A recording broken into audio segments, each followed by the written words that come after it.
நடுவே தனித்துவான வாசமாயிருக்கிற உமது சுதந்திரமான மந்தையாகிய உம்முடைய ஜனத்தே உமது கோலினால் மே தொருளோம், உமது கோலினால் மே தொருளோம், உமது கோலினால் மே தருளோம், உமது கோலினால் மே தருளோம்.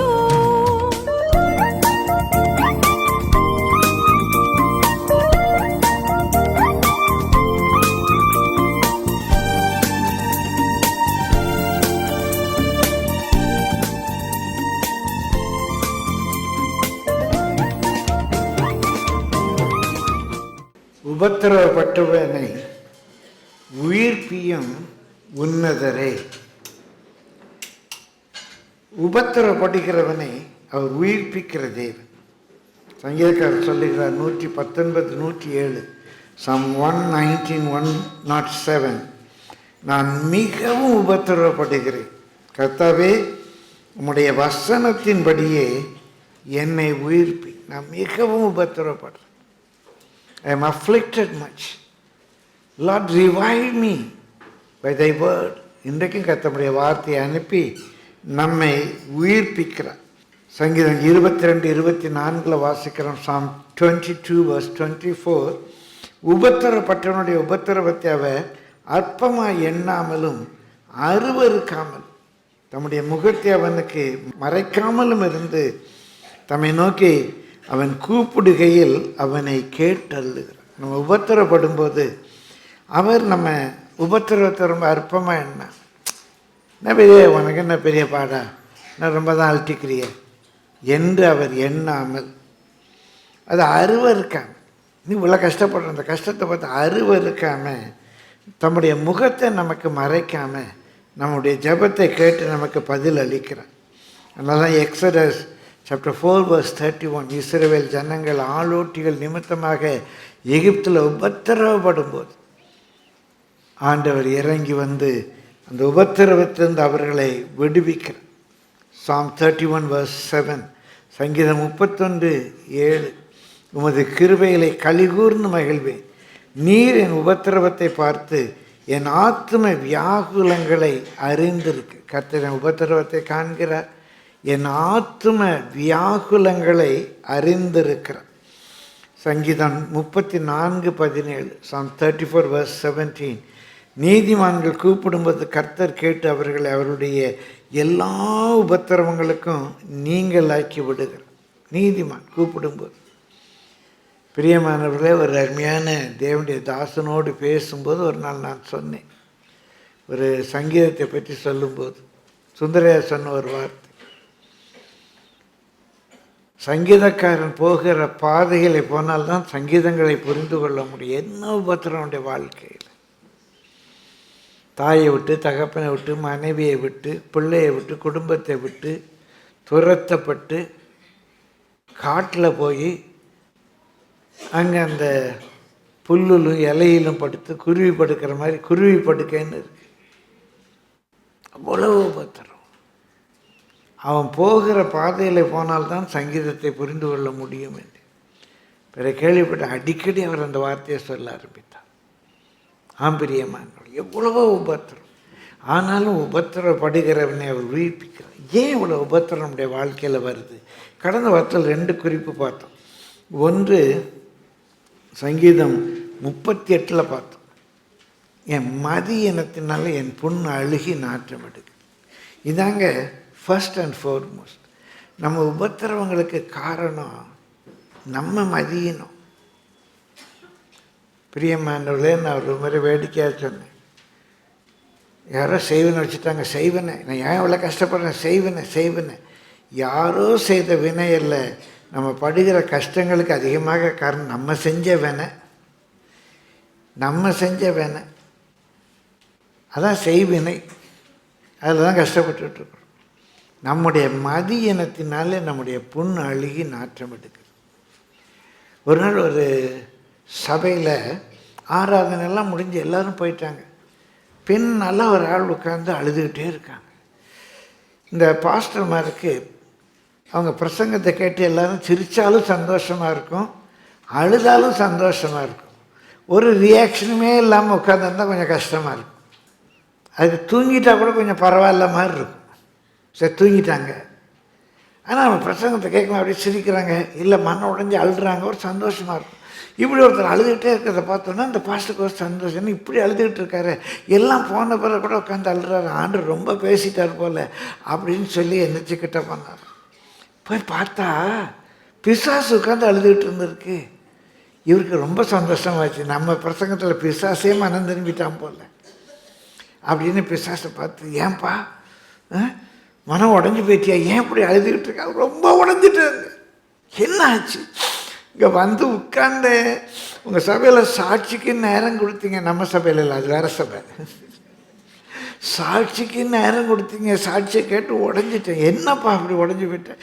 அவன் தப்பு செஞ்சு கஷ்டப்படுறான், எல்லாரும் என்ன பிசாசு சோதிக்கிறான் பிசாசு சோதிக்கிறான், என்னையே பிளேம் பண்ணுறாங்க, நான் ஒன்றுமே பண்ணலை சாமின்னுச்சு. இன்றைக்கி நிறைய கஷ்டத்துக்கு காரணம் நம்ம மதியினம். இப்போ பிசாசை பிளேம் பண்ணி என்ன பண்ணுறது? என் மதியினத்தினால் என் புண்ணு அழுகி ஞாற்றம் எடுக்கு. சரி, ரெண்டாவது பார்த்தோம், பிரியமானவர்களே, தேவ நீதி, தேவனுடைய பிரமாணம், தேவனுடைய வசனம், அதான் லா.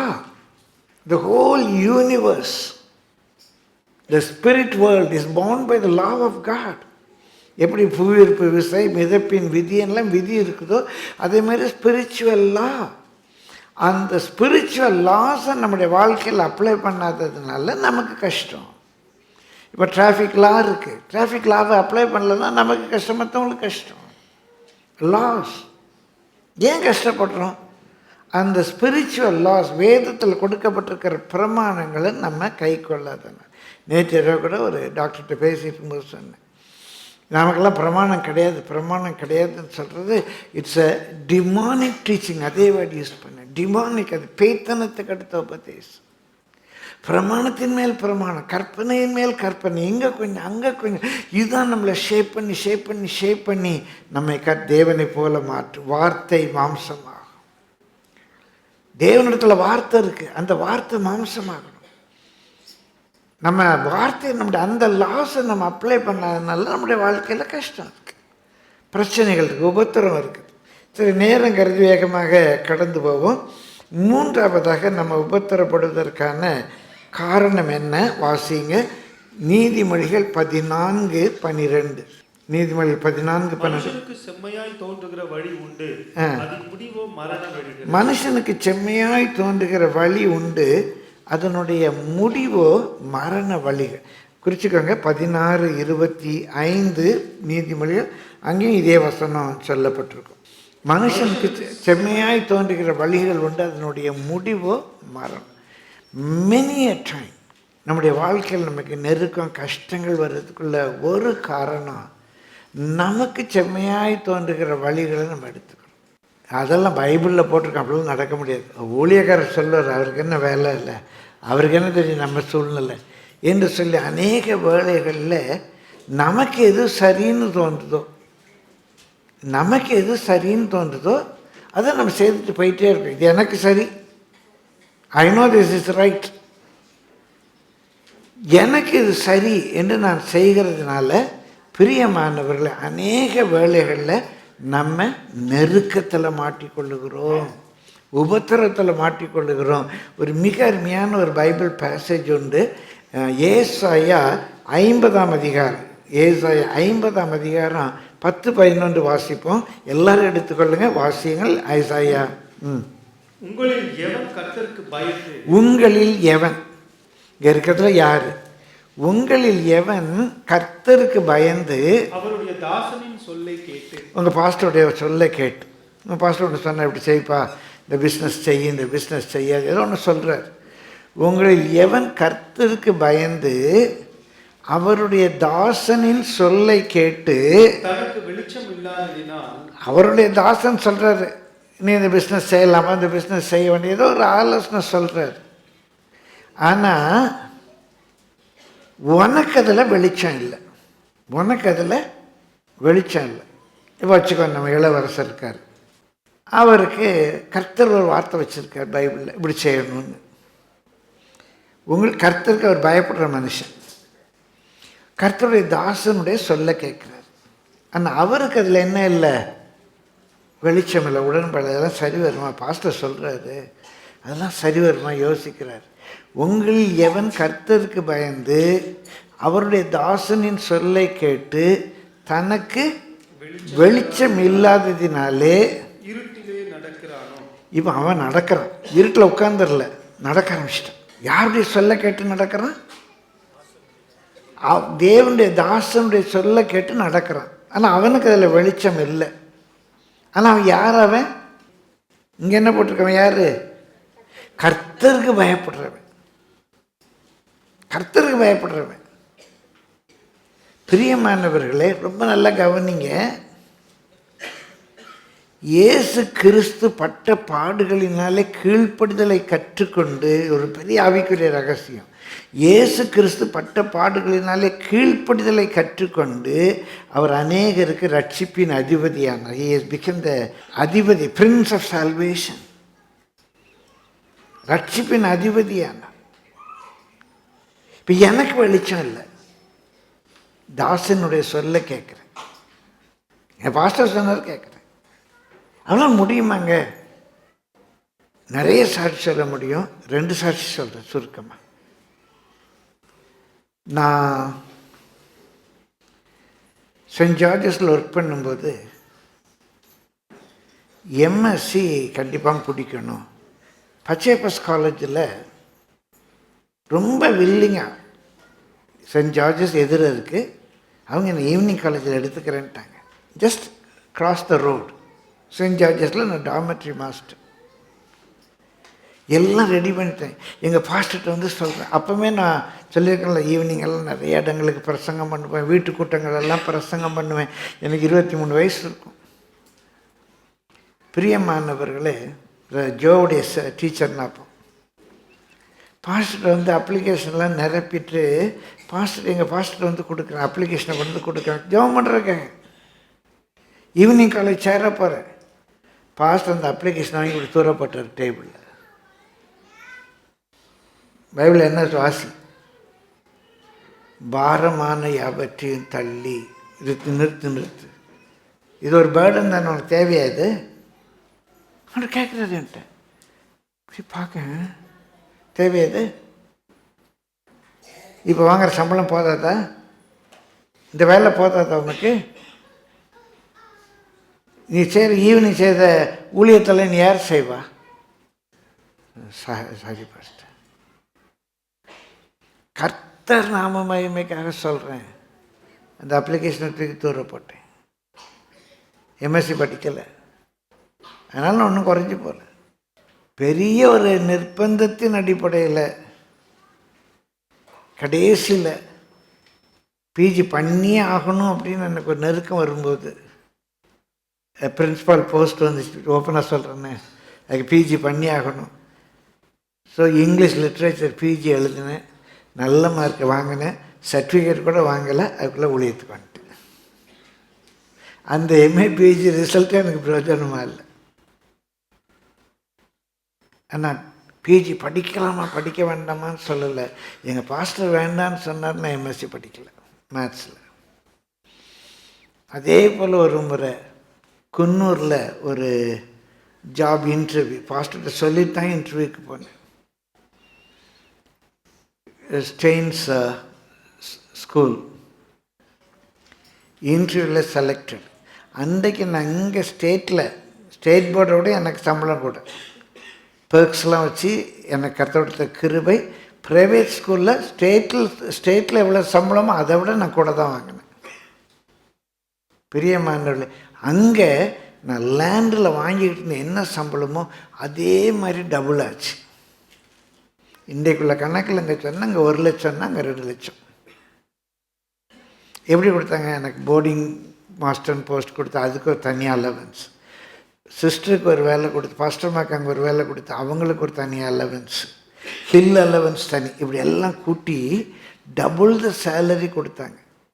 அங்கேருந்து ஆர்டர் வாங்கிட்டு அங்கே உள்ள ஒரு பெந்தகோஸ்ட் சபையில் போய் நான் இப்படி பாஸ்டர் சுந்தரையாட்ட டிரான்ஸ்லேட்டராக இருக்கிறேன், இப்போ இங்கே ஸ்டெயின்ஸில் நான் வேலைக்கு தரப்போகிறேன், உங்கள் சபைக்கு நான் வரலாமான்னு கேட்டேன். அவருக்கு ஒரே சந்தோஷம். அதெல்லாம் பேசி முடிச்சுட்டு கீழே வரேன். வந்து பாஸ்டர்கிட்ட என்னாச்சின்னார். வேலை கிடச்சிச்சு, அப்பாயின்மெண்ட் கிடச்சிச்சு, நான் தான் கன்சென்ட் லெட்டர் அனுப்பணுன்னு. இப்படி பார்த்தார். என்ன சம்பளங்க, என்ன எக்ஸஸ்ஸு? இங்கே மாதிரி டபுள் பாஸ்டர். அவருக்கு என்ன புரிஞ்சதோ தெரில. இங்கே இப்போ டிரான்ஸ்லேஷன்லாம் பண்ணுறது, இந்த ஊழியத்தை யார் செய்வா? அது நான் தாரேன், இந்த வேலை வேண்டான்னு சொல்லிடும்னார். அவருக்கு இல்லை 10 ரூபா 20 ரூபா சரி என்ன நினச்சாருன்னு தெரியாது. 5 பைசா வாங்கலை. ஆனால் சொன்ன வார்த்தை அந்த வேலை வேண்டான்னு சொல்லிடும். அந்த வேலை வேண்டான்னு அவங்களுக்கு டெலிகிராம் கொடுத்தேன். இந்த எல்லா சூழ்நிலையிலையும் சிஸ்டருங்க கோஆப்ரேட் பண்ணாங்க. இல்லை நமக்கு அவ்வளோ சம்பளம் கிடைக்கும், அங்கே போயிடலாம், பாஸ்டர் சொல்கிறாருன்னு இங்கே இருக்க வேண்டாம் அப்படின்னு அவங்க சொல்ல. பாஸ்டர் சொல்கிறான்னா வேண்டாம், இந்த வேலையை அக்செப்ட் பண்ண முடியலன்னு சொல்லி அங்கே டெலிகிராம் கொடுத்தேன். எனக்கு வெளிச்சம் இல்லை. ஆனால் அன்னைக்கெல்லாம் நான் முன்னேற ஒழித்துக்கு வருவேன்லாம் எனக்கு தெரியாது. உங்களில் எவன் கர்த்தருக்கு பயந்து கர்த்தருடைய தாசனின் சொல்லை கேட்டு உங்களுக்கு வெளிச்சம் இல்லாததுனால அப்படி நின்றாதீங்க. வெளிச்சம் இல்லை, இருட்டில் நடங்க. இருட்டாக தான் இருக்குது, நடங்க. இருட்டாக தான் இருக்குது, நடங்க. உங்களில் எவன் கர்த்தருக்கு பயந்து தன் தாசனின் சொல்லை கேட்டு தனக்கு வெளிச்சம் இல்லாததினாலே, அன்றைக்கு என்னுடைய 23 வயதில் கர்த்தர் கொடுத்த வார்த்தை, இருட்டில் நடக்கிறானோ அவன் அவரை நம்புங்க. பாஸ்டர் நம்பாதீங்க, பாஸ்டர் நம்பாதீங்க. எனக்கு கொடுத்த ஒரு ஊழியக்காரர், எனக்கு கொடுத்த அப்பா, எனக்கு கொடுத்த அம்மா, எங்கள் அப்பா சொல்கிறாங்க, எங்கள் அம்மா சொல்கிறாங்க, எங்கள் அம்மா கீழ்ப்படிய சொல்லியிருக்கிறேன், எங்கள் அம்மா கீழ்ப்படுகிறேன், எங்கள் அதிகாரத்துக்கு கீழ்ப்படுகிறேன், என் நடத்துகிற ஊழியக்காரனை கீழ்ப்படுகிறேன். நான் நம்புறது அவனே அல்ல, ராபர்ட் சைமனை அல்ல, சுந்தரையாவை நான் நம்பலை. சுந்தரையா சொல்லிட்டாரு அங்கே உள்ள சம்பளம் எனக்கு தாராருன்னு நான் நம்பினேன். அப்படி கொடுத்தாரா? இல்லையே. அதை நம்பி என்ன வேண்டான்னு சொன்னேன்? இல்லையே. அவர் சொல்லும் போதே எனக்கு தெரியும் அவர் புரியாமல் சொல்கிறாருன்னு. அவளை காசு கொடுக்க முடியுமா? மனுஷனை நம்பி அல்ல.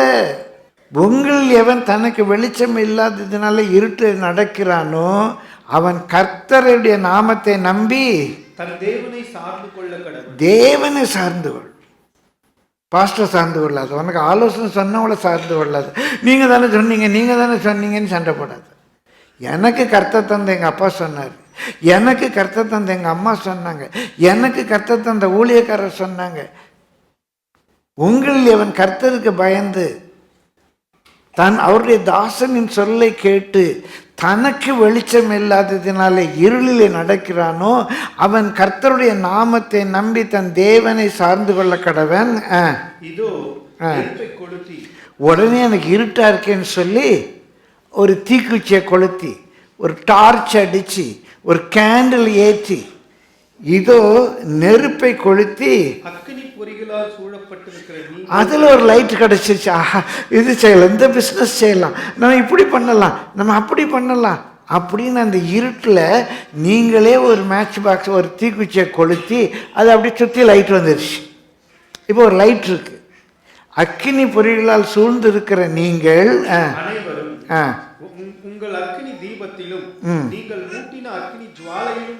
இப்போ உங்களுக்கு ஒரு வெளிச்சம் கிடைச்சிருக்குல்ல, நீ அந்த வெளிச்சத்தில் நட. நீ கர்த்தருக்கு பயந்து அவருடைய தாசனின் சொல்லை கேட்டு உனக்கு வெளிச்சம் இல்லாதனால இருட்டில் நடந்த. இது இருட்டில் இருக்கேன்னு நினச்சி நீயே ஒரு தீக்குச்சியை கொளுத்திக்கிட்ட, நீயே ஒரு லைட் அடிச்சுக்கிட்ட, உனக்கு இப்போ ஒரு வெளிச்சம் கிடைச்சிச்சு. Right right right. உனக்கு கிடைத்திருக்கிற வெளிச்சத்தில் நீ நட. வேதனையில் கிடப்பீர்கள். என் உபத்திரவம் நீத்தி மூட்டின தீபத்தில் நீ நடந்தாய், உனக்கு கிடைச்ச வெளிச்சத்தில் நீ நடந்தாய், இது சரி நினைச்சு செய்தாய். வேதம் சொல்லுகிறது வேதனையில் கிடப்பாய். அந்த வேதனையே என் கரத்தினால் உங்களுக்கு உண்டாகும் என்று இருக்குது. பிரியமானவர்களே, ரொம்ப தேவ ஆலோசனையை கேட்டு நடக்கிற ஒரு வாழ்க்கையை வளர்த்து கொள்ள. தாழ்மையாக சொல்கிறேன், அந்த கர்த்தர் அந்த கிருபைக்காக என்னை தாழ்த்தி கர்த்தரை ஸ்தோத்திரிக்கிறேன். நீ ஏன் ஆலோசனை கேட்கணும்னு சொல்ல, கர்த்தருக்கு பயப்படுங்க. உங்கள் அப்பா அம்மா கர்த்தருக்கு மூலமாக உங்களுக்கு ஆலோசனை சொல்லுவாங்க, உங்கள் போதகர் சொல்லலாம், வேத வசனத்தில் ஒரு வெளிச்சம் கிடைக்கலாம். கர்த்தர் காண்பிக்கிறார். உங்களுக்கு வெளிச்சம் இல்லை, என்ன ஆகுமோ எப்படி ஆகுமோன்னு தெரியாது. கர்த்தர் நடத்துவார். லெட் கம் வாட் மே, கர்த்தர் நடத்துவார். நீங்கள் சொந்த வெளிச்சத்தில் நடக்காதீங்க. ஒன்று ஒரு தீக்குச்சை கொளுத்தி ஒரு கேண்டில் ஏற்றி ஒரு டார்ச் அடித்து ஆஹா எனக்கு ஒரு வெளிச்சம் வந்துச்சுன்னு நீ மூட்டின வெளிச்சத்தில் நடக்காத அப்படின்னு பைபிளில் போட்டு. சரி, நம்பர் 4 வாசிங்க. எபேசியர் 5:16. நாட்கள் பொல்லாதவைகளானதால் காலத்தை பிரயோஜனப்படுத்திக் கொள்ளுங்கள். ஆகையால் நீங்கள் மதியற்றவர்களாயிராமல் கர்த்தருடைய சித்தம் என்னதென்று உணர்ந்து கொள்ளுங்கள். பிரியமானவர்களே, கர்த்தருடைய சித்தம் எது? What is the will of God? A marriage, what is the will of God? எனக்கு திருமணம் ஆகணுமா ஆக வேண்டாமா, யாரை திருமணம் செய்யணும்? What is the will of God? தேவ சித்தம் என்ன? தேவ சித்தம் என்ன என்பதை உணர்ந்து பொல்லாத காலத்தில் இருக்கணும். தேவ சித்தத்தின்படி செய்யாமல் ஏதோ ஒரு காரியத்தை நம்ம இஷ்டத்துக்கு செய்துட்டு பின்னால் வாழ்க்கை முழுசும் கஷ்டப்படுறோம். நாட்கள் பொல்லாததா இருக்கு. தேவ சித்தத்தை உணர்ந்து கொள்ளுங்க. அதனால கொலோசியர் 1:9 இது நிமித்தம் நாங்கள் அதை கண்ட நாள் முதல் உங்களுக்காக இடைவிடாமல் ஜெபம் பண்ணுகிறோம். நீங்கள் எல்லா ஞானத்தோடும் ஆவிக்குரிய விவேகத்தோடும் with all wisdom and spiritual understanding, acting positively on the information received. ஸ்பிரிச்சுவலாக உங்களுக்கு கிடைக்கிற ஒரு அண்டர்ஸ்டாண்டிங், எல்லா ஞான விவேகத்தோடும் அவருடைய சித்தத்தை அறிகிற அறிவினால என்ன செய்யுங்க? நிரப்பப்படுது. நல்லா ஜெபிங்க. ஆண்டவரே, பரலோகத்தில் ஒரு சித்தம் செய்யப்படுகிறது போல பூலோகத்தில் என் வாழ்க்கையில் உம்முடைய சித்தம் செய்யப்படட்டும். பிரியமானில் ஒரு நாள் ஒரு பிரதங்க இருந்தார். இப்போ அவர் நம்ம சபையில் இல்லை. ஓப்பனாக என்கிட்ட சொன்னார், ஃபஸ்ட்டு என் வாழ்க்கையில் விளையாட்டாக தான் சொன்னார். ஆனால் ஆண்டவர் அதை கேட்குறாரு. என் வாழ்க்கையில் அவர் விரும்புகிற மாதிரி தான் ஒரு ஒய்ஃப் வேணும், அவர் விரும்புகிற மாதிரி தான் எனக்கு ஒரு மனைவி வேணும். ஆனால் அவர் ஏதாவது ஏடா கூடமாக கொடுத்துடக்கூடாது. என்ன தான் தேவன் எப்படி கொடுத்துருவாராம்? ஏடா கூடம். இதே வார்த்தை பயன்படுத்தினா அவர் ஏதாவது ஏடா கூடமாக கொடுத்துடக்கூடாது பாஸ்டர்னார். சில பேர் சொன்னாங்க, நீ பாஸ்டர்னு எங்கேயா மாட்டி விட்டுற போகிறாருன்னாங்களாம். ஒரு ஏடா கூடமாக கொடுத்துடக்கூடாதுன்னார். இப்போ எப்படியோ தேடி எடுத்து ஒரு அருமையான ஒரு மனைவியை கட்டினார். வாழ்க்கை எப்படி இருக்குன்னு எனக்கு தெரியும். வாழ்க்கை எப்படி இருக்குன்னு எனக்கு தெரியும். அவர் ஆவிக்குரிய ஜீவி என்ன ஆச்சுன்னு எனக்கு தெரியும். ஜாக்கிரதை பிரியமானவர்களே. தேவ சித்தத்துக்கு ஒப்பு கொடுக்க பயப்படுறீங்களா? ஏதாவது ஏடா கூடமாக கொடுத்துருவார் ஆண்டவர். ஒருவேளை நீங்கள் விரும்பினது போல இல்லாமல் இருக்கலாம். நம்முடைய வாழ்க்கையில் எவ்வளவாய் தேவ சித்தத்துக்கு ஒப்பு கொடுக்குறோமோ அவ்வளோவா உபத்திரவங்களுக்கு நீங்களாக இருப்போம். இன்றைக்கி ஏன் உபத்திரப்படுறோம்? ஒன்று தேவ ஆலோசனை கேட்காம நம்ம இஷ்டப்படி செய்கிறது, இன்னொன்று தேவ சித்தம் என்னன்னே தெரியாமல் செய்கிறது. எங்கே போய் ஜெபம் பண்ண, ஏதோ ஒரு வசனம் தந்தார், தீர்க்க தரிசனம் சொன்னாங்க, ஐயோ பயங்கரம். பிரியமானவர்களை ஒருவருடைய ஒரு நல்லா படித்த பிள்ளை, அந்த காலத்தில் பெரிய படித்தது, அது ஒரு பையனுக்கு ஃபிக்ஸ் பண்ணி வச்சு அவன் ஊழியம் செய்கிறான்னா. அப்புறம் திருமணத்துக்கு முன்னால் 2 வியாழக்கிழமை மேரேஜ், சண்டே தான் தெரிய வருது அவன் ஏற்கனவே மேரீடுன்னு. பெரிய குழப்பம் வச்சு. ரொம்ப ஷார்ட்டாக சொல்கிறேன். சுந்தரம் அந்த கேஸை என்கிட்ட தான் கொடுத்தாரு. அந்த அம்மா, அந்த பொண்ணு எங்கள் வீட்டில் வந்து இருக்காங்க. அம்மாக்கெல்லாம் ரொம்ப தெரிஞ்சவங்க. இந்த பிள்ளை ஒரு பக்கம் ஒவ்வொன்று அழுதுட்டு, வியாழக்கிழமை மேரேஜ், ஞாயிற்றுக்கிழமை இவ்வளோ பெரிய பிரச்சனை வெடிக்குது, அவனுக்கு ஏற்கனவே மேரேஜ் ஆகிடுச்சின்னு சொல்லி. அந்த இல்லை அந்த பொண்ணை தான் கட்ட ஆண்டவர் காட்டினார் எங்களுக்கு, அந்த பையனை தான் கட்டுவேன், என் பொண்ணு அந்த பையனை தான் கட்டி வைப்பேங்க. அவன் ஏற்கனவே மேரேஜ் ஆகிட்டு நியூஸ் வந்துருக்கு. ஏம்மா இப்படி சொல்கிறீங்க அப்படின்னா, அந்த அம்மா யார்ட்டையும் ஜபத்துக்கு போனாங்களாம். ஜபத்துக்கு போகும்போது ஆண்டவர் காட்டினாராம், ஒரு தட்டில், ஒரு வெள்ளி தட்டில் 2 மாம்பழம் இருக்க மாதிரி ஆண்டவர் காட்டினாராம். இப்போ அந்த தீர்க்கதரிசி நான் பொய்ன்னு சொல்ல முடியாது. இந்த அம்மா சொல்கிறேன், ஆண்டவர் காட்டிட்டாரு, நாங்கள் ஜபத்துக்கு போனோம்யா, ஒரு தட்டில் 2 மாம்பழம், வெள்ளி தட்டில் 2 மாம்பழம் இருக்க மாதிரி ஆண்டவர் காட்டினாரியான்னாங்க. ஆண்டவர் காட்டினதெல்லாம் சரிதாம்மா, அந்த மாம்பழத்துக்குள்ளே புழு இருந்தது அந்த அம்மா பார்க்காம போயிட்டாங்கன்னு. அந்த மாம்பழத்துக்குள்ளே புழு இருந்தது அந்த அம்மா பார்க்காம போயிட்டாங்க, வேறு ஒன்றும் இல்லைம்மா. இது அப்படியெல்லாம் இல்லை. நமக்கு அவருடைய சித்தத்தை அறிகிற அறிவு வேணும். இது தேவ சித்தம். எல்லா ஞானத்தோடும் ஆவிக்குரிய விவேகத்தோடும். நான் அந்த கதை முன்பே சொல்லியிருப்பேன். நான் ஊழியத்துக்கு வந்த புதுசு இங்கே தான் நம்ம கிராம தெருன்னு சொல்லுவாங்க, இந்த இங்கே பக்கத்து தெருவில் தான் இருந்தோம், தெரு பேருக்குள்ள வர மாட்டேங்க. பிரியமானவர்களே ஒரு தெரு. அப்போ எனக்கு ஊழியத்துக்கு 34 வயசு 35 வயசு 34. நெய்வேலியில் ஒரு இன்ஜினியர். அவருக்கு மெட்ராஸில் வேலை கிடச்சிடுச்சு. நான் சொல்லியிருக்கேன், திரும்ப சொல்கிறேன். அவருக்கு இப்போ நெய்வேலியில் வேலை பார்க்கவா மெட்ராஸுக்கு வரவா, நெய்வேலியில் வேலை பார்க்கவா மெட்ராஸுக்கு வரவான்னு தெரியலை. நிறைய பேர்கிட்ட போய் ஜெபிச்சிருக்கிறார். ஏதோ சொல்லியிருக்காங்க. யாரோ சொல்லியிருக்காங்க, இங்கே ராபர்ட் செம்மன் ஒருத்தர் இருக்கார், ஒரு தம்பி இருக்கார், அவர் நல்லா ப்ராஃபஸி சொல்லுவார், அவரை போய் பாருங்கன்ட்டார். இந்த இன்ஜினியர் வர்றார், என்னோட நல்ல மூத்தவர். பிரதர் இந்த மாதிரி உங்களை பற்றி சொன்னாங்க, இதான் பிரச்சனைன்னார். இப்போ நான் என்ன பண்ணேன், நீங்கள் ஜெபிச்சு சொல்லுங்கன்னார். என்ன சொல்லணும்னு கேட்டேன். ஜெபிச்சு சொல்லுங்கன்னார். மற்றவங்களாம் ஜெபிச்சு என்ன சொன்னாங்கன்னு, சிலர் நான் நெய்வேலிலே வேலை பார்க்கணுங்கிற மாதிரி சொன்னாங்க. மற்றவங்க என்ன சொன்னாங்கன்னு, அவங்க மெட்ராஸ்க்கு வந்துடுன்னு சொன்னாங்க. சரி, இப்போ நான் என்ன சொல்லணும்? என்னங்க இப்படி கேட்குறீங்க, ஜெபிங்கன்னார். இந்த 2ல் ஒன்று தான் நான் சொல்ல போகிறேன். அதுக்கப்புறம் நீங்கள் இன்னொரு ஆள்கிட்ட போகணும். அதுக்கப்புறம் நீங்களே சொல்லுங்கள், நான் என்ன சொல்லணும்னு சொல்லுங்கன்னு. இப்படி கோபமாக முறைச்சார்.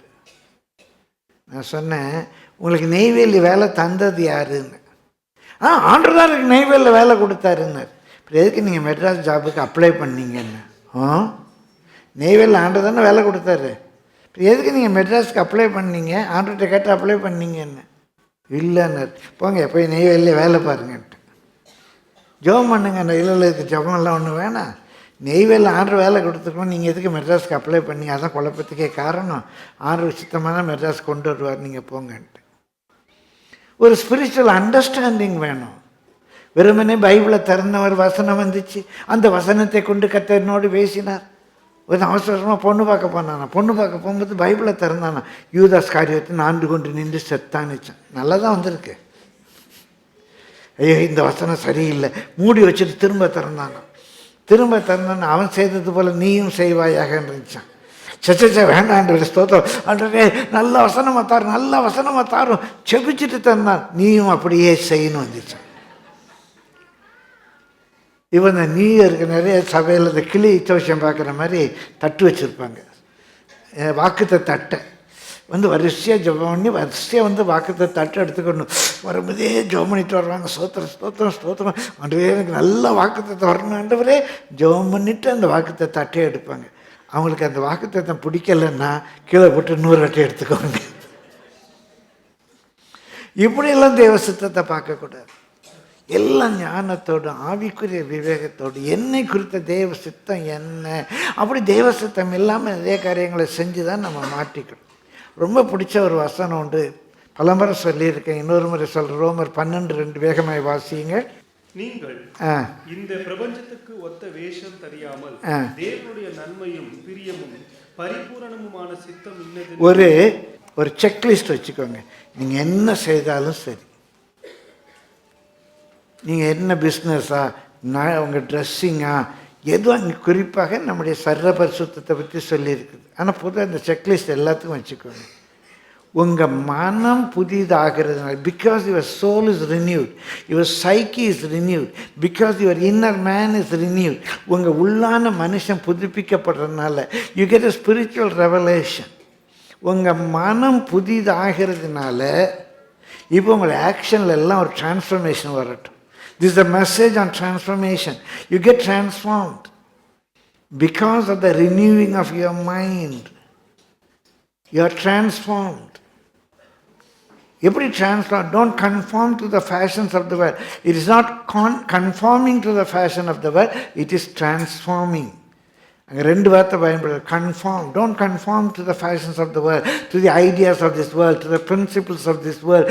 இந்த உலகத்தின் தாற்பயங்களுக்கு, இந்த உலகத்தினுடைய காரியங்களுக்கு நீங்கள் கன்ஃபார்ம் ஆகாமல், ஐடென்டிஃபை பண்ணாமல் உங்கள் மனம் புதிதாகிறதுனால உங்கள் thought process change, your thinking changes.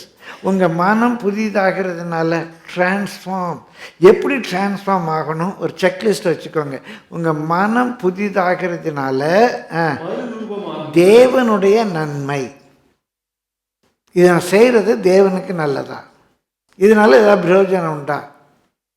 இப்படி நான் செய்கிறேன், இது தேவனுடைய நன்மையா?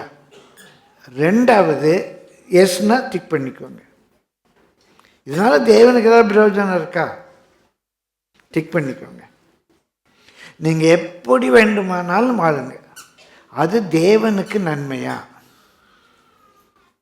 தேவநாம மகிமைப்படுமா, பிசாசு மகிமைப்படுவாங்க? டிக் பண்ணிக்கோங்க.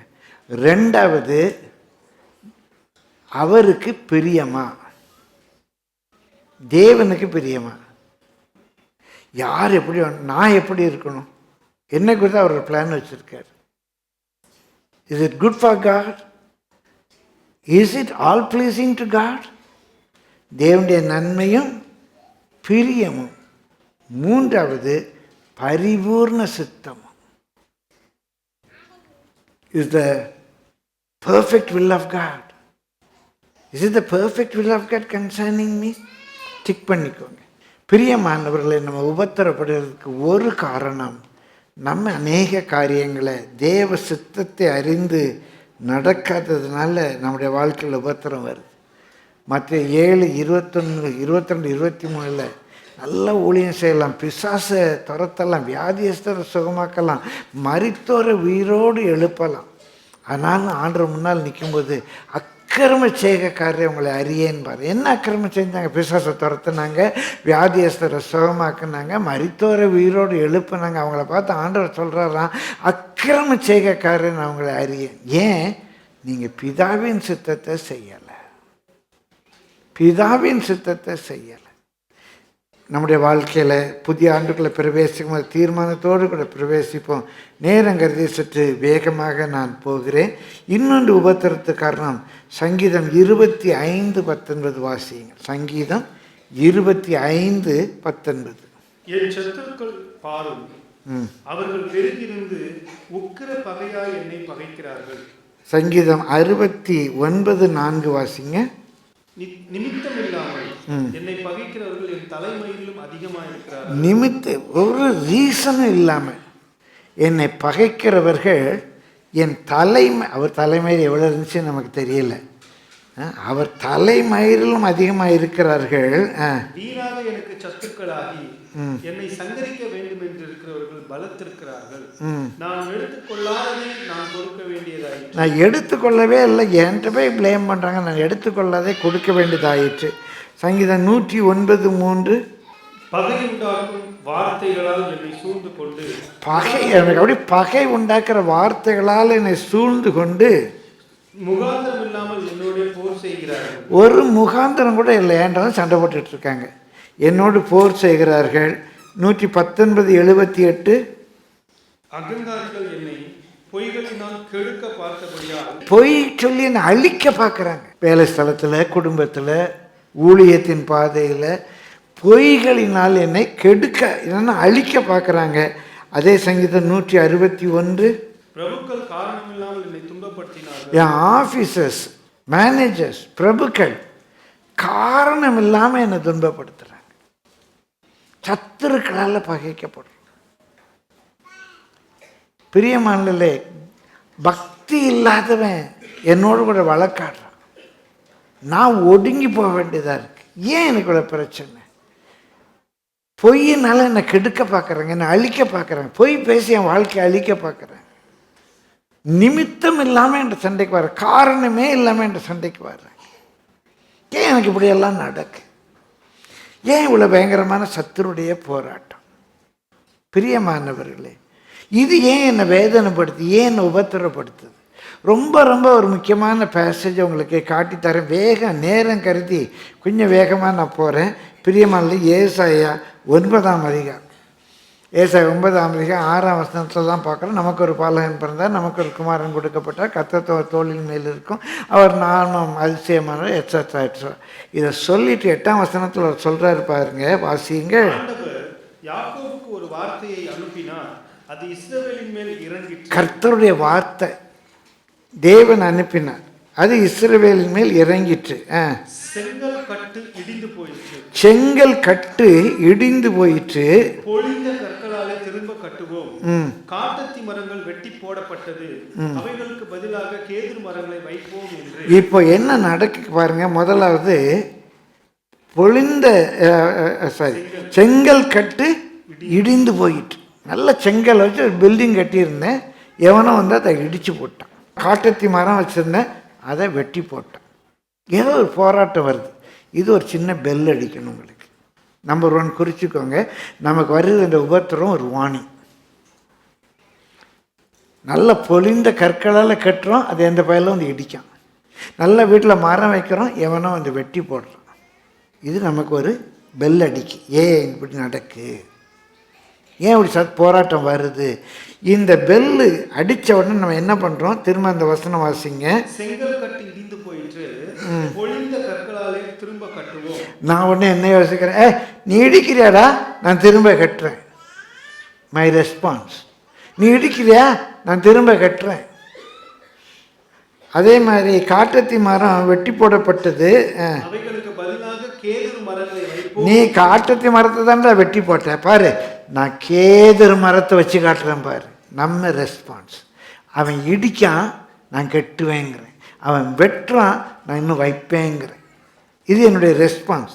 இப்போ என்ன வருதான் பாருங்க, 10ஆம் வசனம் வாசிங்க. அகந்தையும் மன பெருமையுமாய் சொல்லுகிற எப்ராயிமரும் சமாரியாவின் குடிகளுமாக எல்லா ஜனத்துக்கும் அது தெரிய வரும். பிரியமானவர்களே, இது யார்? எப்ராயிம், சமாரியர், இஸ்ரவேல் ஜனம். எப்ராயிம் பிரியமான பிள்ளை. இது ஏன் எப்ராயிம் வந்து அவன் இடிக்கான், நான் கட்டுவேன், அவன் வெட்டுறான், நான் வைப்பேன்? ஏன் எப்ராயிம் சொல்கிறான்? அவனுடைய அரகன்ஸ், அவனுடைய அகந்தை. அகந்தனா உள்ளே இருக்கிற காண்டு, அகத்தில் இருக்கிற கந்தம், அகத்தில் இருக்கிற காண்டு. அதான் நம்ம சென்னை தமிழில் காண்டும்பாங்க, நல்ல தமிழ் வார்த்தை அது. அகத்தில் இருக்கிற காண்டு தான் அகந்தை. மனதில் பெருமை. நீ இடியா, என்ன செங்கல் கட்டை இடிச்சா, நான் நல்ல பொழிந்த கற்களால் கட்டுறேன். நீ என்ன காட்டத்தி மரத்தை வெட்டி போட்டியா, நான் கேதுரு மரத்தை வைக்கிறேன். அகந்தை. ஏன் ஆண்டவர் இதை அனுமதிச்சார்? ஏன் எனக்கு இந்த போராட்டம், ஏன் எனக்கு வேலை ஸ்தலத்தில் இப்படி போராட்டம், ஏன் சத்துருக்கள் எழும்புறாங்க அப்படின்னு கொஞ்சம் உட்கார்ந்து தேவ சமூகத்தில் ஆராய்ந்து பார்க்காம ஏட்டிக்கு போட்டின்னு செய்கிறோம். இப்படி செய்யும்போது என்ன நடக்குது? நம்முடைய அரகன்ஸ். 11ஆம் வசனம் வாசிங்க. சத்துருக்களை அவர்கள் மேல் உயர்த்தி அவர்களுடைய மற்ற சத்துருக்களை அவர்களோட கூட்டி கலப்பார். இன்னும் நிறைய போராட்டம். இங்கே ஒரு போராட்டம், அங்கே ஒரு போராட்டம், இங்கே ஒரு போராட்டம். ஏன் ஆண்டவர் இந்த போராட்டத்தை அனுமதிக்கிறாருன்னு நீ ஆராய்ந்து பார்க்காம நீ என்னமோ செஞ்சிடலாம், அவன் வெட்டுனா நான் கட்டுவேன், அவன் உடைச்சா நான் வைப்பேன் அப்படின்னு நீ நின்னா கர்த்தர் இன்னும் சத்துருக்களை எழும்ப பண்ணுகிறார். That is God's judgement. அப்போ இந்த முதல்ல அவன் இடித்தான் பாருங்க, அது ஒரு பெல் அடிக்கும். ஏன் ஆண்டவர் அனுமதிச்சார்? ஏன் எனக்கு இந்த போராட்டம் வந்தது? ரொம்ப ஆழமான செய்தி. நேற்றெல்லாம் ஆண்டவரே இதை பேச கிருபைதாருன்னு தான் நான் ஜெபிச்சிட்டு இருந்தேன். ஆண்டவர் இன்னும் சத்துருக்களை எழுப்புறாரு. வாசிங்க 12ஆம் வசனம். பிற்புறத்தில் பெலிஸ்தரும் வந்து இஸ்ரவேலை திறந்த வாயால் பட்சிப்பார்கள். ஆண் வந்து கடிக்கிறான். முன்னால் சீரியர் வரான், பின்னால் பெலிஸ்தியர் வரான். ஆண் வாயை திறந்து கடிக்கிறான் இஸ்ரவேலர். ஏன்டா அவனுக்கு இவ்வளவு பாடு? இவை எல்லாவற்றிலும் அவருடைய கோபம் ஆறாம இருக்கு. அவருடைய கோபம் ஆறாமல் இன்னும் அவருடைய கை நீட்டினபடியே இருக்கிறது. இன்னும் அவருடைய கை நீட்டினபடியே இருக்கு. இப்ப என்ன செய்யணும்? 13ஆம் வசனத்துக்கு வாங்க. ஜனங்கள் தங்களை அடிக்கிறவரிடத்தில் திரும்பாமலும் சேனைகளின் கர்த்தரை தேடாமலும் இருக்கிறார்கள். ஒரே சொல்யூஷன். இந்த உபத்திரவத்தில் சத்துருக்களால் வேலை ஸ்தலத்தில் போராட்டமா, குடும்பத்தில் போராட்டமா, இருக்கிற இடத்துல போராட்டமா, பல்ல கடித்து வாயை திறந்துக்கிட்டு வரான் கடிச்சுக்கிட்டு. இந்த நேரத்தில் அவன் இடித்தா நான் கட்டுவேன், அவன் விட்டுனா நான் வைப்பேன்னு இல்லாமல் ஆண்டவர் இடத்துல திரும்புங்க.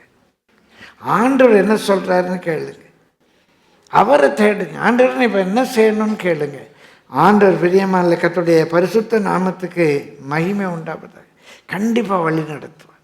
சத்துருக்களால் நமக்கு போராட்டம் வருது, முகாந்திரம் இல்லாமல்ல நம்மளை பகைக்கிறாங்கன்னா கூட நீங்கள் ஏட்டிக்கு போட்டி நிற்காதீங்க. கர்த்தாவே நான் என்ன செய்யணும்னு திரும்பிடுங்க. ஏன்ட்டு என்ன குறை இருக்குது? எங்கேயாவது வசனத்துக்கு கீழ்ப்படியாமல் போயிட்டோமா, எங்கேயாவது உண்மை அசட்டை பண்ணிட்டோமா, உங்களுடைய வார்த்தையை அசட்டை பண்ணிட்டோமா, அன்றே என்ன மன்னியும், உண்மை கொடுக்க வேண்டிய இடத்த நான் கொடுக்காமல் போயிட்டேன்னா, உண்மை தேடாமல் போயிட்டேன்னா அப்படின்னு நீங்கள் கர்த்தரிடத்துல திரும்பங்க. ப்ராப்ளம் சால்வ் ஆகும். ஏட்டிக்கு போட்டி செய்கிறது நம்முடைய அகந்தையும் நம்முடைய மனப்பெருமையும் காட்டுது. அதுக்கு சொல்யூஷன் வராது. சொல்யூஷன் கர்த்தரிடத்துல திரும்புங்க. ஏசாயா 1:5 வாசிங்க சீக்கிரமா. இன்னும் ஏன் நீங்க அடிக்கப்படணும்? அதிகமா ஆண்டவர் விட்டு விலை அடிக்க நான் அதிகமெல்லாம் விலகி போறீங்க.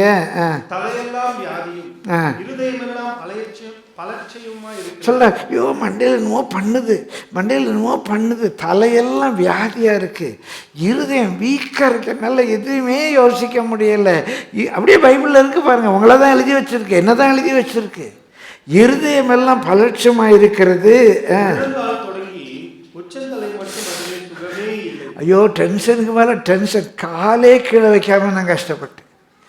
உள்ளங்காலில் கீழே வைக்க முடியல. ஏன்? Tension, stress. உள்ளங்கால் வலிக்குது, உள்ளங்கால் தொடங்கி உச்சி மட்டும் என்னவோ பண்ணுது. உங்கள் கதையை சொல்கிறேன்னா பைபிளில் போட்டிருக்கிறத சொல்கிறேன். கால் வலிக்குதா, தலை சுற்றுதா, அதான் போட்டிருக்குங்க பைபிளில். உள்ளங்கால் தொடங்கி உச்சந்தலை மட்டும் அதில் சுகமே இல்லை. அது சீழ்பிதுக்கப்படாமலும் கட்டப்படாமலும் எண்ணெயினால் ஆற்றப்படாமலும் இருக்கிறது. சொன்னாங்களா? கிரீம் போட சொல்லியிருக்காங்களா? கொஞ்சம் எண்ணெய் தேய்க்க சொன்னாங்களா? சொல்லியிருக்குப்பா, கொஞ்சம் எண்ணெய் தேய்ச்சிக்கோங்க, க்ரீம் போட்டுக்கோங்க. கால் ரொம்ப வலிக்கல, விறுவிறுங்குதா? பைபிளில் போட்டிருக்குங்க, வாசிங்க. உங்கள் தேசம் பாழாயிருக்கிறது, உங்கள் பட்டணங்கள் அக்னியினால் சுட்டெரிக்கப்பட்டது, உங்கள் நாட்டை அந்நியர் உங்கள் கண்களுக்கு முன்பாக பட்சிக்கிறார்கள், அது அந்நியரால் கவிழ்க்கப்பட்ட பாழ் தேசம் போல் இருக்கிறது. சீயோன் குமாரத்தி திராட்சை தோட்டத்தில் உள்ள ஒரு குச்சு போலவும் வெள்ளரி தோட்டத்தில் உள்ள ஒரு குடிசை போலவும் முற்றுகை போடப்பட்ட ஒரு பட்டணம் போலவும் மீந்திருக்கிறார். ஏன் இவ்வளவு உபத்திரம்? கர்த்தரிடத்தில் திரும்புங்க. எங்கேயாலும் கர்த்தருடைய பிரமாணத்தை மீறி இருக்கிறோமா, கர்த்தருக்கு பிரியமில்லாமல் செஞ்சுருக்கிறோமா, நம்ம எருசலேமில் ஒரு விக்கிரகத்தை வச்சுக்கிட்டு இருக்கிறோமா, தேவனை நம்புறதை விட்டுட்டு மனுஷன் நம்ப ஆரம்பிச்சிட்டோம். ஏன் இந்த சத்துருக்களை கர்த்தர் நமக்கு விரோதமாக எழுப்பி இருக்கிறாரு அப்படின்னு அடிக்கிற இடத்துல திரும்புங்க. அவங்கள எப்படி டீல் பண்ணுமா கர்த்தர் டீல் பண்ணிக்குவார். வசனம் குறிச்சிக்கோங்க, நான் வாசித்துருக்கேன். கர்த்தர் எனக்கு தீர்க்கதரிசனமாக என்னுடைய ஆரம்ப நாட்களில் கொடுத்த வசனம் சென்ட் ஜார்ஜஸில் வேலை பார்க்கும்போது ஏசாயா 41:11-13 உண்மையில் எரிச்சலாக இருக்கிறவங்க அவங்க வெட்கி லட்சியம் அடைவார்கள். உன்னோடு கூட வழக்காடுகிறவர்கள் இல்பொருள் இல்லாமல் போவாங்க. உன்னை போராட வர்றவங்க தேடியும் காணாது இருப்பாய். உன்னோடு யுத்தத்துக்கு வர்றவங்க இல் பொருள் ஆவார். கர்த்தர் உங்கள் வலது கரத்தை பிடித்து சொல்கிறாரு, பயப்படாத நான் உனக்கு துணையில் இருக்கிறேன். கடவுளை கர்த்தரை ஸ்தோத்திரிப்போம். பயப்படாத நான் உனக்கு துணையில் இருக்கிறேன். நீங்கள் அவரிடத்துல திரும்புங்க. அவன் செங்கல் கட்டை இடித்தான்னா உடனே பொழிந்த கல்லில் கட்டாதீங்க, வீம்பு பண்ணாதீங்க, வீண் பெருமை வேண்டாம். அடிக்கிறவர் தேவன். ஆண்டவரேன்னு திரும்புங்க. உங்கள் சத்துருக்களும் உங்களுக்கு சிநேகிதராவார்கள். கர்த்தருடைய பரிசுத்த நாமத்துக்கு மகிமை உண்டாவதாக. ஆறாவது இது ரொம்ப முக்கியம், கச்சித்தமான. பின்னால் ஒரு நாள் நம்ம தெளிவாக பார்க்கலாம். கலாஸ்தியர் 3:13 வாசியுங்கள். மரத்திலே தூக்கப்பட்ட எவனும் சபிக்கப்பட்டவன் என்று எழுதியிருக்கிறபடி, மரத்திலே தூக்கப்பட்ட எவனும் சபிக்கப்பட்டவன் என்று எழுதியிருக்கிறபடி கிறிஸ்து நமக்காக சாபமாகி நியாயப்பிரமாணத்தின் சாபத்திற்கு நம்மை நீங்களாக்கி மீட்டுக் கொண்டார். நியாயப்பிரமாணத்தின் சாபங்களுக்கு நீங்களாக்கி மீட்டு கொண்டார். சாபம் ஆசீர்வாதம். கச்சித்தமான நம்ம இன்னொரு முறை அதை தெளிவாக படிக்கலாம். கர்ஸ் அப்படிங்கிறது என்னன்னா, a power of evil that works against us, against which we have no power. ஒரு தீமையின் வல்லமை நமக்கு விரோதமாக கிரியை செய்து அதற்கு விரோதமாக நமக்கு எந்த வல்லமையும் இல்லை. அதான் சாபம். நமக்கு வேண்டாத ஒரு காரியம் நமக்கு கிடைக்கும். இப்போ ஒருத்தர் நல்ல டயபெட்டிஸ், சர்க்கரை நோய், அவருக்கு ஒருத்தர் பெரிய லட்டு கொண்டு வந்து கொடுக்காரு. இது ஆசீர்வாதமா சாபமா? அவருக்கு பயங்கர சர்க்கரை வியாதி, ஒருத்தர் பெரிய லட்டு கொண்டு வந்து கொடுக்காரு, உங்களுக்காக வாங்கிட்டு வந்தேன் அப்படின்னு கொண்டு வந்து கொடுக்காரு. இந்த லட்டு அவருக்கு ஆசீர்வாதமா சாபமா? சாபம். அவருக்கு தீமை. தீமையான ஒன்று நம்முடைய வாழ்க்கையில் நடக்குது, அதற்கு விரோதமாக நம்மளால் செய்கிறதுக்கு ஒன்றும் இல்லை. நம்மளால் ஒன்றுமே செய்ய முடியல. நம்ம பணம், நம்ம படிப்பு, நம்ம திறமை, நம்ம சாமர்த்தியம் ஏன் அப்படி நடக்குன்னு நம்மளால் சொல்ல முடியல. This is the curse. அது வேதத்தில் பார்க்குறோம். அவருடைய வார்த்தைக்கு கீழ்ப்படியாமல் இருக்கும்போது நியாயப்பிரமாணத்தினால் நிறைய சாபம் வருது. பல விதங்களில் நமக்கு சாபம் வரும். ஒன்று நம்முடைய முற்போதாக்கள் செய்த பாவம் நமக்கு சாபமாக வரும். ஒன்று நியாயப்பிரமாணத்தை மீறுவதனால சாபம் வரும். இன்னொன்று சிலர் தம் மேலே சாப வார்த்தைகளை சொல்லும்போது அதுக்கு நம்ம காரணமாக இருந்தால் நமக்கு சாபம் வரும். இன்னொன்று சாபத்தீடான பொருட்கள் எடுத்து நம்ம வச்சுருக்கும் போது நமக்கு சாபம் வரும். பிரியமானில் ஒரு 7 விதம் நான் நோட் பண்ணி ஸ்டடி பண்ணியிருக்கிறேன். அது குறித்து முன்பு நான் பேசியிருக்கிறேன் ஏசியில் இருக்கும்போது. காசஸ் ஆஃப் கர்சஸ் அப்படின்னு சொல்லிட்டு எப்படிலாம் நமக்கு சாபம் வரும். இதில் ஒன்று நியாயப்பிரமாணத்தினால வர்ற சாபம், இன்னொன்று சாபத்தீடான பொருளை நம்ம வச்சுருக்கனால சாபம் வரும். இன்னொன்று ஒருத்தர் நம்ம மேலே நீ உருப்படவே மாட்டேன் அப்படின்னு அப்பா சொல்கிறாங்க, அம்மா சொல்கிறாங்க, அந்த வார்த்தை கண்டிப்பாக பலிக்கும். அதுக்கு நம்ம காரணமாக இருந்தோம்னா, டீச்சர் சொல்கிறாங்க நீ உருப்படவே மாட்டேன்னு சொல்கிறாங்க, அதுக்கு அந்த பையன் காரணமாக இருந்தான்னா, அந்த டீச்சர் அப்படி சொல்கிறதுக்கு அந்த பையன் காரணமாக இருந்தான்னா அந்த வார்த்தை அவன் மேலே பலிக்கும். காரணம் இல்லாத சாபம் பலிக்காது, ஆனால் காரணம் இருந்துச்சுன்னா அது பலிக்கும். இப்படி 7 விதமான காரணங்கள் இருக்குது நமக்கு சாபம் வர்றதுக்கு. இன்றைக்கி நம்ம உபத்திரப்படுவதற்கு நம்ம சாபம் நமக்கு காரணம், நம்முடைய சாபம் நமக்கு காரணம். பிரியமானவர்களே, என்ன செய்கிறது? நம்ம வேதத்தில் வாசிக்கிறோம், கர்த்தருடைய பரிசுத்த நாமத்துக்கு மகிமை உண்டாவதாக. நிறைய வசனங்கள் இருக்குது. ஒரு வசனம் வாசிப்போம். பிரியமானவர்களே, லேவியராகமம் 26ஆம் அதிகாரம் 39ஆம் வசனத்திலிருந்து வாசிங்க. உங்களில் தப்பினவர்கள் தங்கள் அக்கிரமங்களின் நிமித்தமும் தங்கள் பிதாக்களின் அக்கிரமங்களின் நிமித்தமும் உங்கள் சத்துருக்களின் தேசங்களில் வாடி போவார்கள். உங்களுடைய அக்கிரமம் சாபத்துக்கு இன்னொரு காரணம் நம்முடைய கிரமத்துக்கு மாறாக செய்கிறது. தெய்வ நிந்தை ஒரு காரணம். அநேக வேளையில் நம்ம அறியாமல் தெய்வ நிந்தைக்கு ஒப்பு கொடுக்குறோம். நான் பயத்தோடு சொல்கிறேன், உங்களை குற்றப்படுத்தணுங்கிற நோக்கம் இல்லை, நீங்கள் திருந்தணுங்கிற நோக்கம். என் வாழ்க்கையில் பார்த்துருக்கிறேன், குறிப்பாக தெய்வ காரியங்களில் பக்தி காண்பிக்கிறவங்க, தெய்வ காரியங்களில் பக்தி காண்பிக்கிறவங்க, உண்மை காண்பிக்கிறவங்க. பிரியமானவர்களை பிரசங்கி 5:1 சொல்லிடுவோம், ஆலயத்துக்கு போகும்போது ஒரு நடை மேலே கவனமாக இரு. கோயிலுக்கு வர ராஜாதி ராஜாவை கும்பிட வர உன் நடையின் மேலே கவனமாக இரு. நீ போட்டிருக்கிற ட்ரெஸ் எப்படி போட்டிருக்க? ஆண்டவர் ஆராதிக்கிற வர்ற நீ கொஞ்சம் யோசித்து வர, எப்படி ட்ரெஸ் பண்ணுற, எப்படி டைமுக்கு வர, எப்படி உட்கார்ந்து இருக்கிற, தேவ சமூகத்தில் எப்படி அந்த வார்த்தையை கேட்குற, பிரியமாள் எப்படி அவரை தஸ்மமாக காணிக்கையினால கனம் பண்ணுற, எப்படி ஊழியத்தின் காரியங்களில் உன் பொருளாலும் விளைவின் முதற் பலனாலும் உற்சாக காணிக்கை கொடுத்து நீயும் பிள்ளைகளும் பரதேசிகளும் ஏழைகளும் பணக்காரங்களும் எல்லாரும் சந்தோஷப்பட நீ எப்படி வாரி இறைக்கிற. இப்போ லவ் ஃபீஸ்ட் வைக்கிறோம், யார் சாப்பிட்ற? நம்ம தானே சாப்பிட்றோம். பிரியமாள், எனக்கு எவ்வளோ பேர் எவ்வளோ சந்தோஷமாக அந்த டிசம்பர் 25 இன்றைக்கு உலக பிரகாரமாக கிறிஸ்மஸ் கொண்டாடுற இடங்களில் இல்லாத சந்தோஷம் பிரியமானல இன்றைக்கு கர்மையில் காணப்பட்டது. கரங்களை தட்டி கத்துற ஸ்தோத்திரிப்போமா. நல்ல வசனம் தந்தார். முதியோர்லாம் பாட்டு பாடினாங்க. பிரியமானல முதியோர்லாம் நின்று அழகாக ஸ்கார்ஃப்லாம் போட்டு ரொம்ப ஸ்டைலாக நின்று சர்வ் பண்ணாங்க. நம்ம எல்லாம் சாப்பிட்டோம். அதுக்கு நீங்கள் உற்சாக காணிக்க கொடுத்தா தானே முடியும், நீங்கள் வாரி இறைச்சா தானே முடியும். எப்படி வரும் அது? இப்படிப்பட்ட காரியங்களில் நம்ம உற்சாகம் காணிக்கும் போது பிரியமான இந்த நியூ இயர் எக்ஸ்பெண்டிச்சருக்காக இதுவரைக்கும் கிட்டத்தட்ட 1 லட்சம் ரூபாய் செலவாயிருக்கு. 1 லட்சத்துக்கு மேலே செலவாயிருக்கு இதுவரைக்கும். இந்த இடத்துலலாம் நம்ம வெள்ளடிக்க ஆரம்பிச்சிருக்கிறோம். இப்போது நம்ம வாலண்டியர்ஸுக்கு, வர்ஷிப் டீமுக்கு, இன்னும் விளிம்பு நிலையில் உள்ளவங்க எல்லோரும் சந்தோஷமாக புது ஆண்டுக்குள்ளே போகணுன்னு சொல்லி துணி எடுக்கிறோம். அந்த துணி எடுக்கிறது மாத்திரமே கிட்டத்தட்ட 70க்கு மேலே வந்துடுச்சு. யாருக்காக செய்கிறேன்? உங்களுக்கு, நமக்காக தானே. நம்ம எல்லாம் சந்தோஷமாக இருக்கணும் தானே. இப்போ இந்த ஸ்டேஜ் போட்டிருக்கோம், டெஸ்ட் பண்ணிக்கு வர்றாங்க, மேலே ஏறி நிற்காங்க, எல்லோரும் பார்க்க முடியுது தானே. இவங்களெல்லாம் முன்னால் கொண்டு வந்துட்டு நமக்கு இன்னொரு 10 சீட்டு 20 சீட்டு கிடச்சிச்சு உட்கார வைக்கிறதுக்கு ஒரு ஆல்டர்னேட்டிவ் அரேஞ்ச்மெண்ட்டில். யாருக்காக?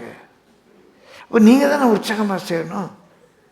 பிரியமல் தேவ நாம மகிமைக்காக நான் சொல்கிறேன். அவங்க குறைவுபட்டு நான் பார்க்கல. அவங்க குறைவுபட்டு நான் பார்க்கல.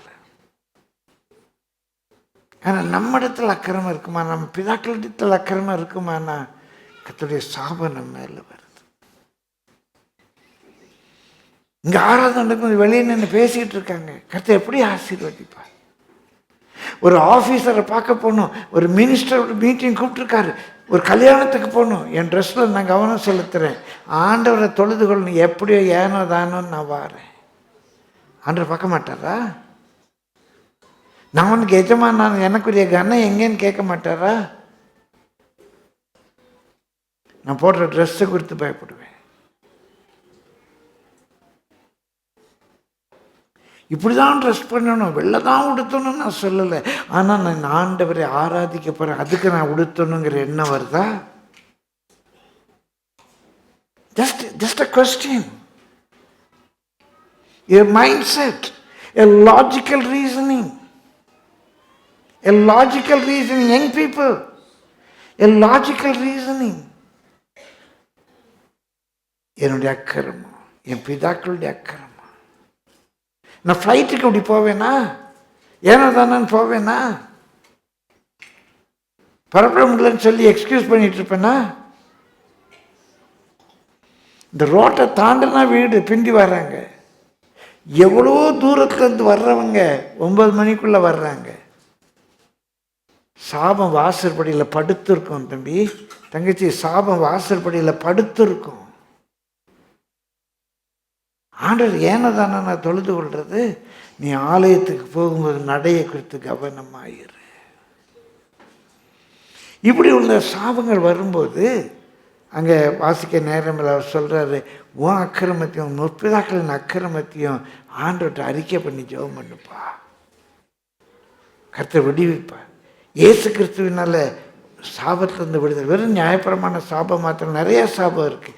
மற்றவங்க மேலே சொன்ன சாபம் இருக்குது, உங்கள் அக்கிரமத்தினால வந்த சாபம் இருக்குது, இப்படி நிறைய சாபம் இருக்குது.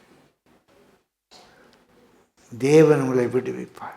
நம்ம பாடுபடுறதுக்கு இன்னொரு முக்கியமான காரியம், 7வது கடைசியான ஒன்று, இதையும் குறித்து நம்ம ஜாக்கிரதையாக இருக்கணும். இதுவும் ஒரு முக்கியமான பெரிய டாபிக். ஒரு முடிந்தளவுக்கு பார்ப்போம், வாசியங்கள். நீதிமொழிகள் 18:21. மரணமும் ஜீவனும் it's in the power of your tongue. மரணமும் ஜீவனும் நாவின் அதிகாரத்தில் இருக்கிறது. மரணத்தில் பிரியப்படுறவங்க அதன் கனியை புசிப்பாங்க, ஜீவனில் பிரியப்படுறவங்க அதன் கனியை புசிப்பாங்க. நீ படுகிற பாடுகளுக்கு, அநேக பாடுகளுக்கு காரணம் உன் வாயினுடைய வார்த்தை. உன் வாயினுடைய வார்த்தை. நீ வார்த்தையில் கர்த்தர் ஆசீர்வதிப்பார், கர்த்தர் கண்டிப்பாக என்ன ஆசீர்வதிப்பார்னு பேசிட்டு ஆசீர்வாதம். கர்த்தரை தேடி எனக்கு என்ன பிரயோஜனம், ஆண்டவர் தேடி என்ன பிரயோஜனம் சொல்லி கண்டிப்பாக எனக்கு சாபம் வரும். பிரியமானவர்களே, ப்ராக்டிக்கலாக எனக்கு இது ஒரு தடவை கர்த்தர் உணர்த்தினார். என் ஃப்ரெண்டு ஒருத்தர் நல்லா படிப்பார். நான் பரீட்சை சரியாகவே எழுதலை, நான் பாஸ் பண்ண மாட்டேன், நான் பரீட்சை சரியாகவே எழுதலை, நான் பாஸ் பண்ண மாட்டேன் சொல்லிகிட்டே இருந்தார். ரிசல்ட் வந்துச்சு, அவர் பாஸ் ஆகலை. அவர் பாஸ் ஆகலை. பயங்கரமாக நல்லா படிக்கிற தம்பி. சிலருடைய வாயில் எப்போதும் நெகட்டிவ் வேர்ட்ஸ் வந்துக்கிட்டே இருக்கும். எதிர்மாறான வார்த்தைகள், சாப வார்த்தைகள். வாயை திறந்தாலே மற்றவங்களை குற்றப்படுத்துகிற வார்த்தை. எனக்கு ஏன் இப்படி, எனக்கு ஏன் இப்படி, ஏன் உனக்கு ஏன் இப்படி வரக்கூடாது, பெர்ஃபெக்டா நான் பேசின வார்த்தைகளுக்கு ஆண்டவர் கிழிக்காமல் இருக்காரு. எவ்வளோ தப்பு பண்ணியிருக்கோம், எவ்வளோ ஊழியர்களுக்கு விரோதமாக பேசுகிறோம், எவ்வளோ ஊழியக்காரர்களை குறை சொல்கிறோம், எவ்வளோ அபிஷேகம் பண்ணப்பட்டவர்களுக்கு விரோதமாக நம்ம நடந்திருப்போம். நம்ம பெர்ஃபெக்டாக ஆண்டவர்கிட்ட பார்த்து எனக்கு ஏன் இவ்வளோ கஷ்டம், ஏன் நம்ம என்ன பெர்ஃபெக்டா இல்லையே. ஆண்டவரே ஆசீர்வாதம். ஆண்டவர் என்னை கைவிட மாட்டார், ஆண்டவர் நடத்துவார். ஆண்டவர் என்ன செஞ்சாலும் சரி. எப்படி நமக்கு இந்த ஆசீர்வாதம் வரும் வாசிங்க. லேவியர் 26ஆம் அதிகாரம் 41.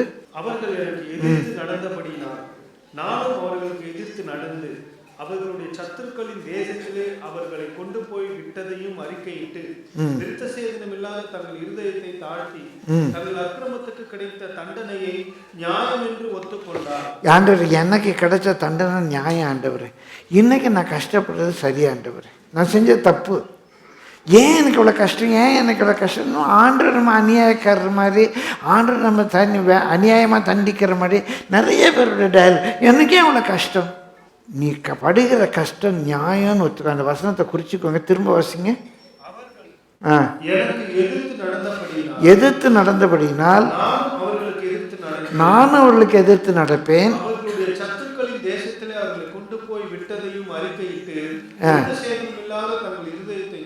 இருதயத்தை தாழ்த்தி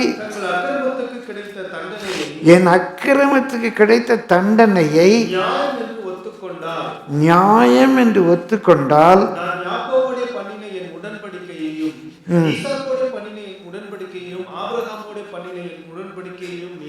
நினைப்பேன், தேசத்தையும் நினைப்பேன்.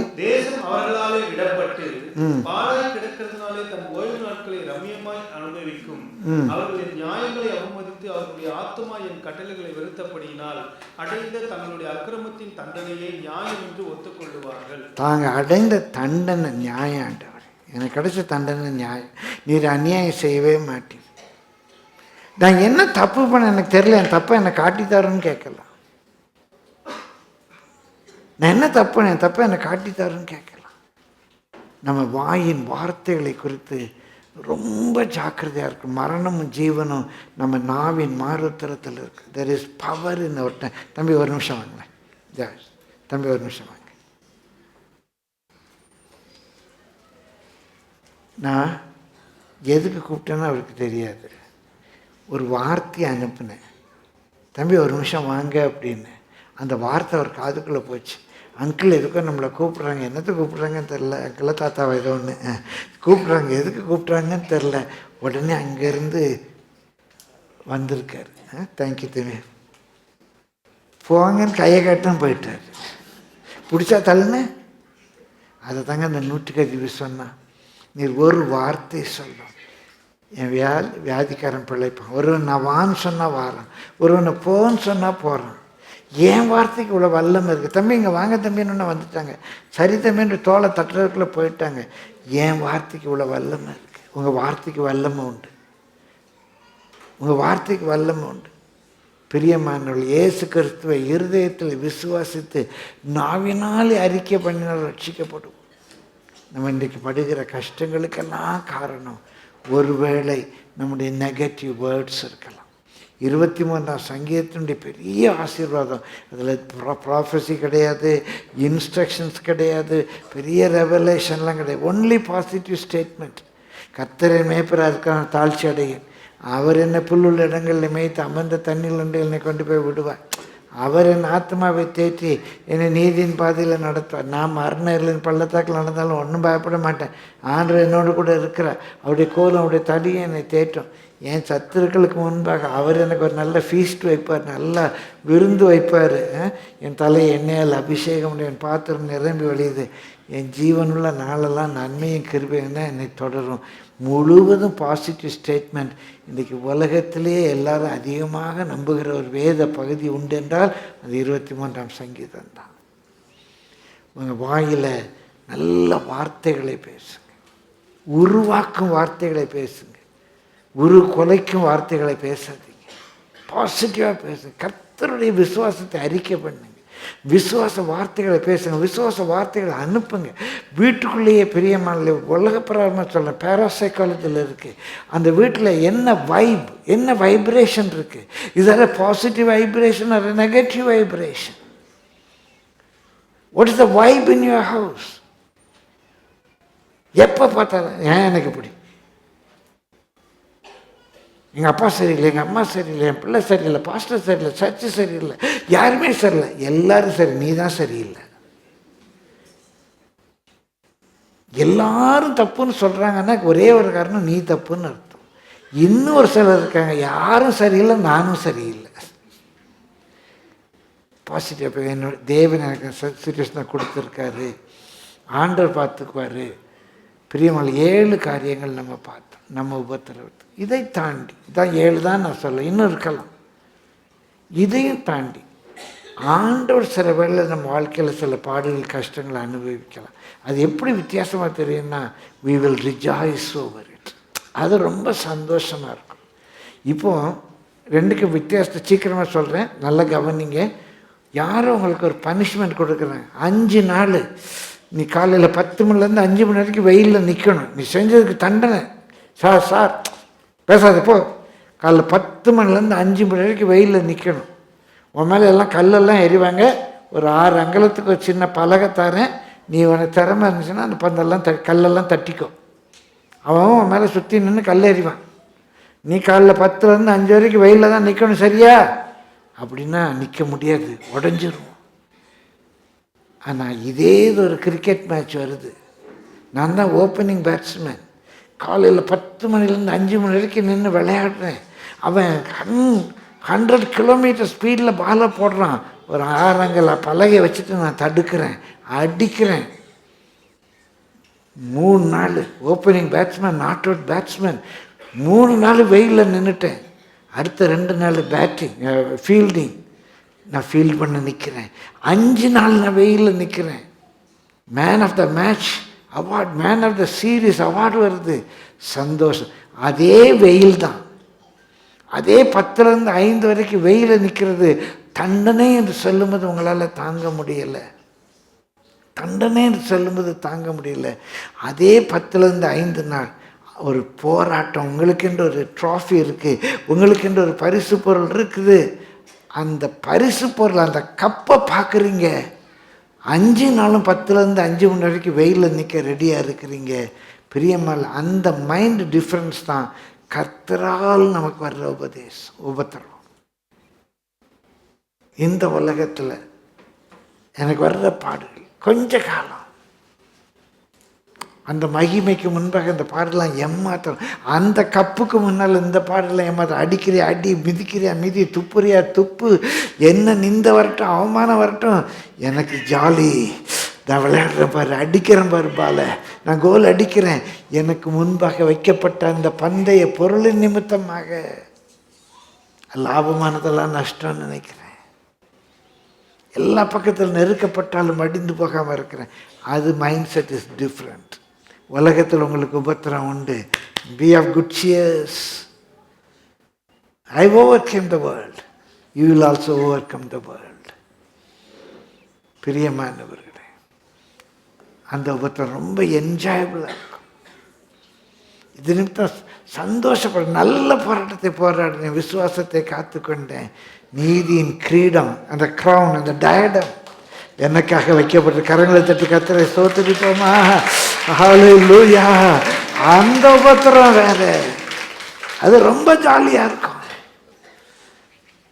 பிரியமானவர்களே, நாங்கள் இந்த ஹாக்கி விளையாடுவேன். அப்போல்லாம் இந்த லெக் கார்டு அதெல்லாம் எங்களுக்கு கிடையாது, ஷூஸ் கூட கிடையாது. சும்மா வெறுங்காலில் தான் ஹாக்கி ஸ்டிக்கை தூக்கிட்டு ஓடுவோம். அதில் சிலர்லாம் காலில் அடிப்பாங்க. இந்த முட்டிக்கு கீழே தடவி பார்த்தா அப்படி மலை மலையாக இருக்கும். அடிபட்டு அடிபட்டு அடிபட்டு முட்டியிலேருந்து கரண்ட் வரைக்கும் சும்மா தடவி பார்த்தாலே மலை மாதிரி இருக்கும், அப்படியே அடிபட்டு அடிபட்டு. ஆனால் ஒரு நாள் அதுக்காக வேதனைப்பட்டது கிடையாது. அது ஜாலி, அந்த அடி ஜாலி. அவன் தான் ட்ராஃபி வாங்க முடியும். பெரிய பிளேயர்லாம் இல்லை, யார்கிட்ட கட்டல் சொல்லலாம் ஹாக்கி பிளேயர் அப்படின்னு இருக்கிறேன். அதுக்கு அடிபட்டு அழுவோமா? என் ஃப்ரெண்டு ஒருத்தனுக்கு அவன் கோல் அடிக்க போகும்போது ஒருத்தன் அடித்தான். அடித்த அடியில் அந்த ஹாக்கி ஸ்டிக் அடித்து இந்த உள்ள தூரம் விழுந்துச்சு, 2 பல் விழுந்துச்சு. அடித்த அடியில் கன்னத்துக்குள்ளே ஸ்டிக் அடித்து தூரமே விழுந்துச்சு.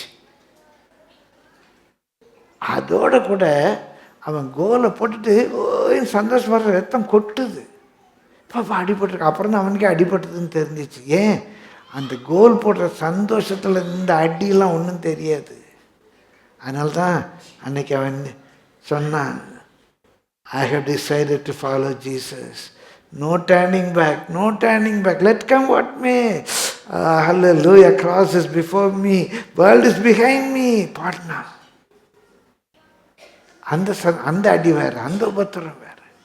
ஆனால் இந்த உலகத்தில் நம்ம வாடி போகிற உபத்திரவங்க ஒருவேளை நம்முடைய மதியீனமாக இருக்கலாம், ஒருவேளை கர்த்தருடைய வார்த்தைக்கு கீழ்ப்படியாமல் இருக்கலாம், ஒருவேளை தேவ சித்தத்துக்கு மாறாக நடக்கலாம், ஒருவேளை நம்முடைய விருப்பத்தின்படி நமக்கு செம்மையாக தோன்றபடி நம்ம நடந்திருக்கலாம். பிரியமானல எதுவாக இருந்தாலும் எவ்வளோ தவறான வார்த்தைகளை பேசியிருக்கலாம், சாபமாக இருக்கலாம். இன்றைக்கு கர்த்தரிடத்தில் திரும்புவோம். உபத்திரப்பட்ட உபத்திரவத்தை அற்பமாக எண்ணலை. அவருடைய என் நாமத்தின் நிமித்தம் நீங்கள் துன்பப்படுகிறீர்கள், பாக்கியவான்கள். அந்த துன்பம் இருக்கட்டும். அவருடைய நாமத்தின் நிமித்தம் எனக்கு துன்பம் வருமா? I am the blessed. அந்த துன்பம் இருக்கட்டும். நான் இப்போ சொல்கிறது அதல்ல. ஏன் பாவத்தின் நிமித்தமா, ஏன் அக்கிரமத்தின் நிமித்தமா? ஆண்டவரே என்னை உயிர்ப்பியும், என்னை உயிர்ப்பியும் ஆண்டவரே, என்னை உயிர்ப்பியும். இந்த உபத்திரவத்தோடு கூட, இந்த நெருக்கத்தோடு புதிய ஆண்டுக்குள்ளே நான் பிரவேசிக்க கூடாது.